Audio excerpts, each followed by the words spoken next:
that's Brock. He's a pro, and he's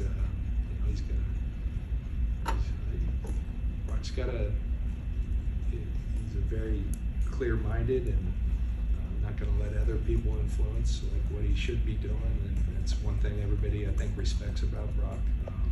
He's done a lot for this organization, and we're grateful for him, and looking forward to having him as our quarterback for a long time. Would you say that you guys have made progress on the contract talks since the last time we talked to you at the owners meeting? I think there's been some sudden talks that have this thing going in a good direction, and I'll leave it on that. These things are voluntary right now, but again, with that, we've had good communication, good talks, and we'll see where we just go through our process. I think our process is one that I think because of our familiarity with so many people in our organization, it's a well-oiled machine, and we go through that process, and that process encompasses a lot of things.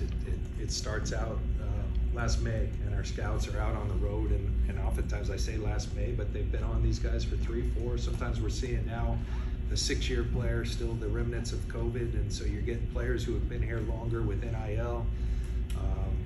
Later in the process, we bring our coaching staff, our medical and performance staff, they're very involved, our R&D staff, player engagement, and Matt, we have a process where we work through this, and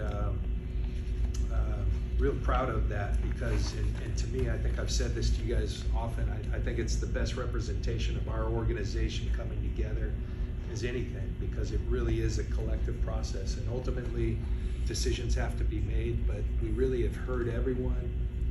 Used a word, consensus. Consensus is something we look for when we have consensus throughout our organization, and alignment. We do really, really well in the draft. We have our R&D guys look at that as they look at so many things, and so consensus is a big part of it, and I think it's a big part of the successes we've had. And when we maybe tailed off from not having consensus is maybe when we've made some of our things we wish we could have back. So it's something we strive to just, you do your work, you grade every player, you have a lot of conversations at the highest level, Kyle and myself, Jed even, as to here's what we want to come out of this draft with, our coordinators, and then you take it to the whole group. We rely a lot on our scouts. Tomorrow we'll get in there and our scouts will we call it table talk. They stand on the table. They say, this is the 3 guys I'm most convicted about in this draft, in any kind of for the value. And so it never stops. It will go right down to the pick. We'll have a pretty good idea. We'll have it ranked as to, okay, if this guy's here, we're going here. If this guy's not here, we're going here. It's actually, it makes it really fun. You got to think on your feet, and I really enjoy it. So it's one of the things I enjoy most of it. I do think the hallmark of this draft, I was talking with some of our guys before I came down, I like the depth of this draft. I like that there's a lot of quality starters throughout this draft, and I think it runs deep into day 2 and even into day 3. I think with our process and knowing what we like and knowing that really well, who we are and who we want to be, I think there's a lot of starters in this draft. You could argue that maybe the high end in the front isn't as deep as it might have been in other years, but I think the quality depth that runs deep into this draft is a strength of this draft, and that's exciting. I came here in 17 in our first draft meetings, and the ones I had done with the Broncos before, I used to stop the meeting and say, hold on, why did he transfer? What's wrong with him? Let's look deeper into this. And now it's the rarity when a guy, hey, this guy's been at one school for 5 years. What's wrong with him? Nothing's wrong with him. So there is a different dynamic.